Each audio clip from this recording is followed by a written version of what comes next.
Snow falls gently in the heart of a bustling city, blanketing streets that glow with festive lights. But beneath the surface of holiday cheer lies a chilling secret. This is the story of Officer Lucas Brandt, a man on the graveyard shift who thought he'd seen it all, until he answered a call he'd never returned from. Stay with us as we unravel the haunting events that led to his disappearance. Are you ready to step into the void of winter's shadows? Turn off the lights, and let's begin. The city was alive with winter. Snow dusted the streets like powdered sugar, clinging to the rooftops of towering skyscrapers and blanketing the parks where holiday lights cast their kaleidoscopic glow. For Officer Lucas Brandt, the season brought mixed emotions. Christmas was supposed to be a time of joy, but the holidays on the force were anything but cheerful. More accidents, more break-ins, more people pushed to their limits. It was a week before Christmas, and Lucas was pulling a night shift in District 17, an area infamous for its mix of luxury high-rises and decaying alleyways. The night was bitterly cold, the kind that cut through even the thickest uniform. Lucas sat in his patrol car parked near an intersection, sipping lukewarm coffee as snowflakes danced under the flickering streetlights. Dispatch crackled to life, jolting him out of his thoughts. Unit 3-4, report of a disturbance at East 9th and Carver. Possible intruder 1430 East 9th, building abandoned, caller disconnected. Lucas sighed, tugging his gloves tighter. An abandoned building? Likely a prank or some vagrant trying to find shelter. Still, it was a better way to pass the time than sitting in a freezing car. The building loomed over East 9th like a ghost. Once a thriving textile factory, it had been left to rot when the company moved overseas a decade ago.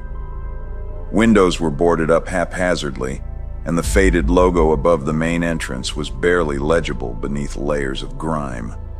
Lucas parked and grabbed his flashlight, its beam slicing through the thick curtain of snow. His boots crunched as he approached the entrance. A heavy chain looped around the doors suggested no one had been inside in years. Still, he couldn't shake the feeling that something was off.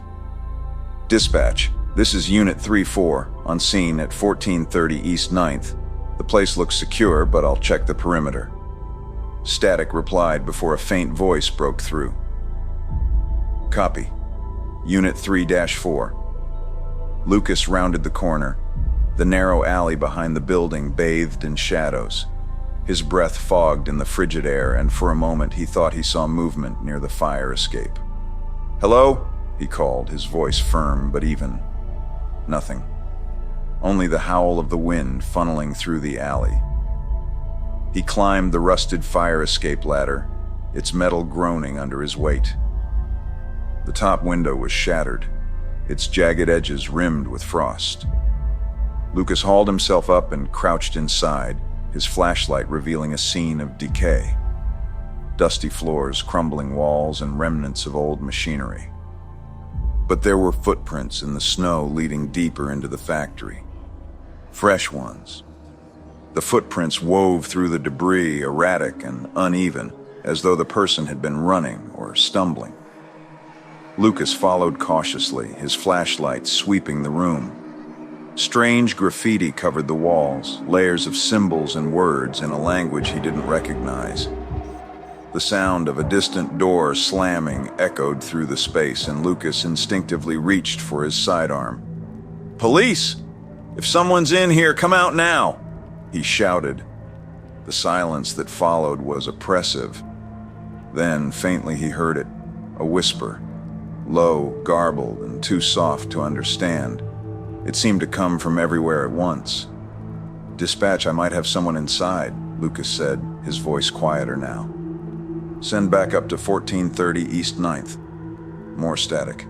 Then, Unit 3-4, we're not... anything... there?" The line cut out completely. Lucas cursed under his breath, gripping his radio tightly.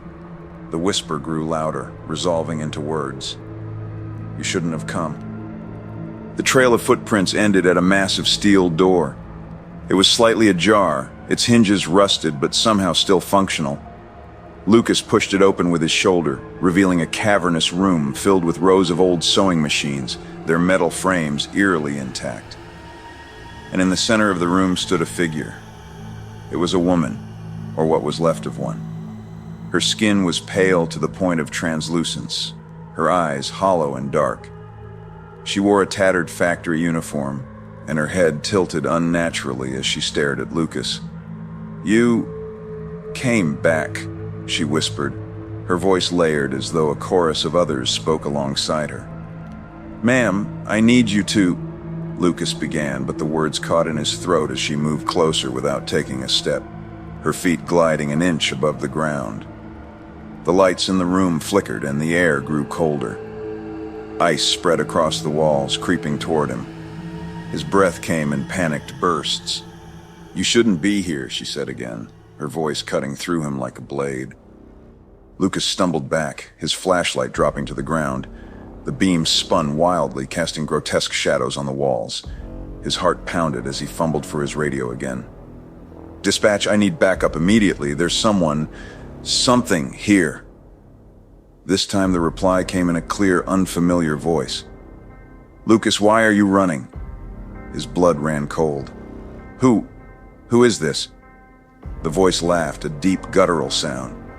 "You've been here before. Don't you remember?" The room began to change. The sewing machines melted into the floor, replaced by rows of clocks, their hands spinning wildly. The walls dissolved into darkness, and Lucas found himself standing in an endless void of snow and shadows. "Lucas," the woman's voice called, closer now. "It's time to come home." Lucas woke up gasping, drenched in sweat. He wasn't in the factory anymore. He was sitting in his patrol car, parked at the intersection of East 9th and Carver. The clock on the dashboard read 3:17 a.m., the exact time he had arrived. Had he fallen asleep, dreamed the whole thing? His radio crackled, startling him. "Unit 3-4, what's your status?" I'm fine," Lucas stammered. "No sign of anything at 1430 East 9th. It's quiet." He started the car, eager to leave the scene, but as he glanced in the rearview mirror, his breath caught. In the back seat sat the woman from the factory, her hollow eyes staring into his. The last thing Lucas saw was her lips moving, forming a single chilling word: home. The next morning, his patrol car was found abandoned near East 9th. Lucas Brandt was never seen again. And so, Officer Lucas Brandt disappeared, leaving behind only whispers and an icy mystery in a city that never stops moving. Was it all a delusion brought on by the dark and the cold, or is there something far more sinister lurking in the shadows of East 9th? The snow keeps falling, and somewhere out there she's still waiting. Thank you for watching. Don't forget to like, subscribe, and turn on notifications to explore more chilling tales with us. Until next time, stay safe and don't let the shadows follow you home.